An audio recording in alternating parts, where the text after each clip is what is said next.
from God's country at the gateway to the Ozarks in beautiful Fairfield Bay, Arkansas. This is the Fairfield Bay Gadfly coming to you from the Flytrap Studio with the Fairfield Bay Gadfly Presents. I welcome you all back and I thank you for tuning in today. It's always good to have my listeners out there, and I hope I've apparently started having a person who likes to comment with the moniker of Yellow Dog. Now, we know what that means. A Yellow Dog Democrat. I don't care who they are, but if they's a Democrat, I's gonna vote for them. No. That's fine. I love it. That means I'm getting your attention, Yellow Dog. So bring it on, buddy, or budette, who, if you're male or female, I don't know. But anyway, now, one thing that has not changed under our new format is, of course, Today in History. A couple of days ago, I mentioned a historical event for men. The invention of the bikini.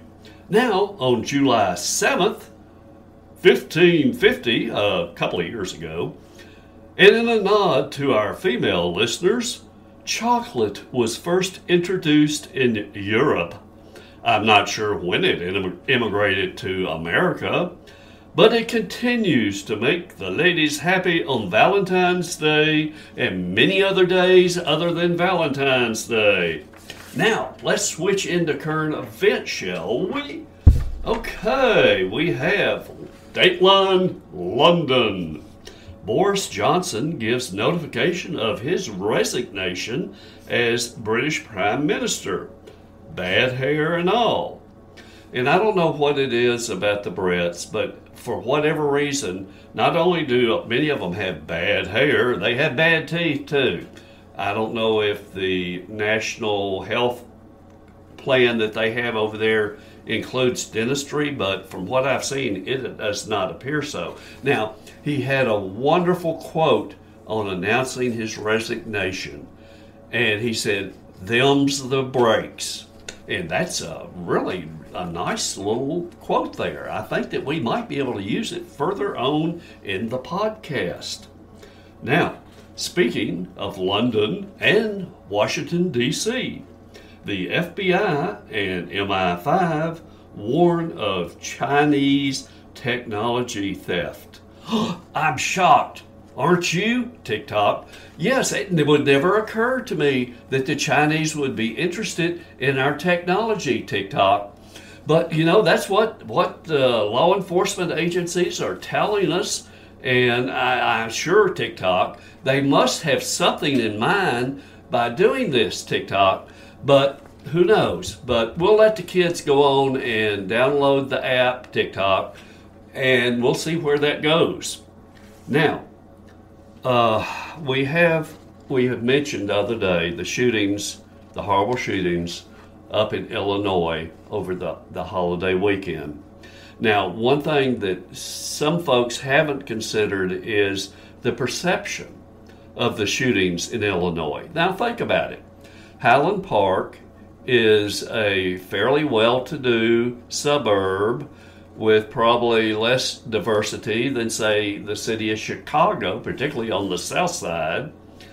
And you wonder what the media is doing, because in Highland Park, we ended up with 7 dead and a number of wounded. And in the city of Chicago, particularly on the south side, for the same holiday weekend, they had 10 dead with 62 wounded over the holiday weekend. The media and the world looks to Highland Park while Chicago is pretty much ignored. I think most folks think, well, it's Chicago. What do you want? Well, aren't there gun laws up there taking care of this, taking care of the gun violence? Of course not, because it's not the gun. It's the perpetrator. It's the one who pulls the trigger. That's the problem. And as we have seen with the shooting at Highland Park, the perpetrator of that shooting appears to be a little on the crazy side. And there was enough red flags already popping up with him that he should have never been able to purchase a gun to begin with. But then again, his dad signed for it. So, you wonder what people think about. So everybody looks to Highland Park while Chicago is pretty much ignored. Roe v. Wade continues on, and it will continue on for a long time. Federally, nothing's going to happen anytime within the foreseeable future. On a state basis, of course, things are already happening up in the baby-killing states of New Jersey and New York and those areas. But, the sole death camp, abortion clinic in Mississippi is now closing because of the SCOTUS decision last week, or whenever it was, a week ago. And folks on one side, or the pro-abortion side, are still gnashing their teeth and pulling their hair and getting out their bullhorns. Some of the ones on the anti-abortion side are sometimes joining them to express their opinions. But the fact of the matter is, as I've stated, nothing is gonna change anytime soon. So, get used to it the best you can. Now, we're going back on the international stage with Russia. And now, Russia and Ukraine, and now Russia is quoting the Bible about being judgmental of what they're doing to Ukraine. Well, I can tell you, you're destroying Ukraine. You've invaded a sovereign nation, and Vlad the Impaler Putin is just doing whatever the hell he wants to do, and the rest of the world is sitting around. It's time for the rest of the world to either drop some Viagra or Cialis or something along the line and just do something to stop this war. It's a war. And there's nothing that can justify what is happening to Ukraine right now. Now, I will say, I still think that there are some corruption issues with Ukraine, and I think we need to look at it closely. If this situation ever changes, if Russia finally backs down or leaves, or they aren't going to leave, they're going to take probably the eastern provinces of Ukraine and just station troops there forever. So, I don't know how this is going to work out, but maybe the hostilities will cease at some point. The United States and other countries have given Ukraine quite a bit of military hardware, but we need to be careful going forward and take a close look at how everything is handled. And it's not just the U.S., it's the other U.S. allies who are helping out to a degree, except for some of Europe, which, like I said, is whoring out to Russia for their energy, for their oil, for their gas. So there has to be a stopping point.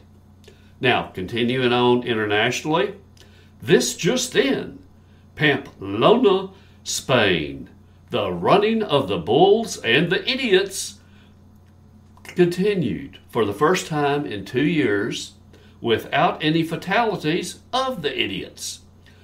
Now, the bulls, on the other hand, get the short end of the stick. Now, they might get to run over some of these folks or stick them gore them with their horns or whatever they do, stomp them and, into the cobblestones of the streets. But after the running of the bulls then are taken to the bull ring. So what happens in the bull ring? They die. Just like in any other fighting arena. The bulls end up dying. That doesn't sound like a good deal for the bulls, quite frankly.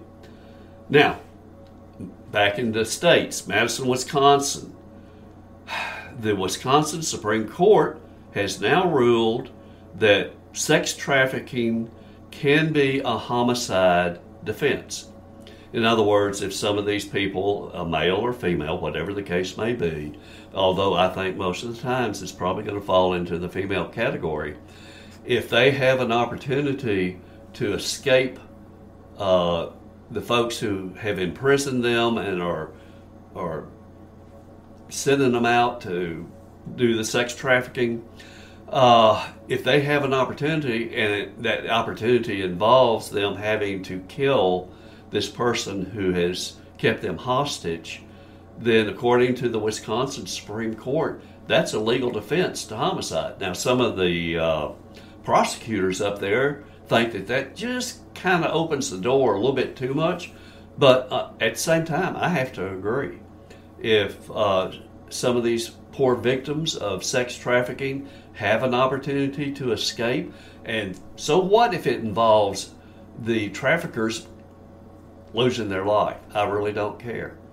And so, I mean, I would imagine sometime in the foreseeable future that other states will start taking this up. And I don't see it changing in the future.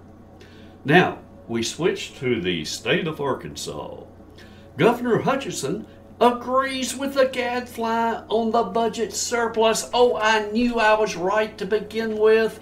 He's called a special session to reduce taxes, which of course is one of my thoughts on it.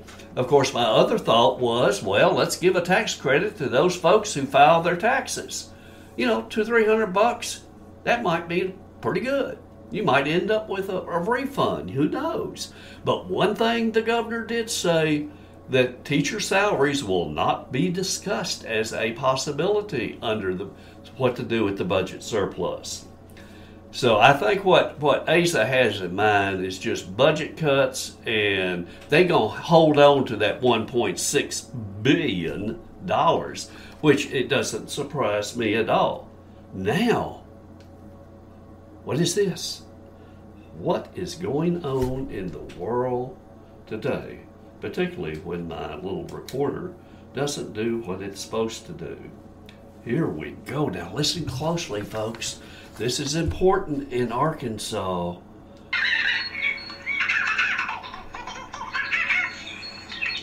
That's right. The first case of monkeypox has arrived in Arkansas. Similar to smallpox, it is less transmittable and less severe. Now, worldwide, there are 5,000 cases in 51 countries that normally don't report it. That's less than 100 cases per country.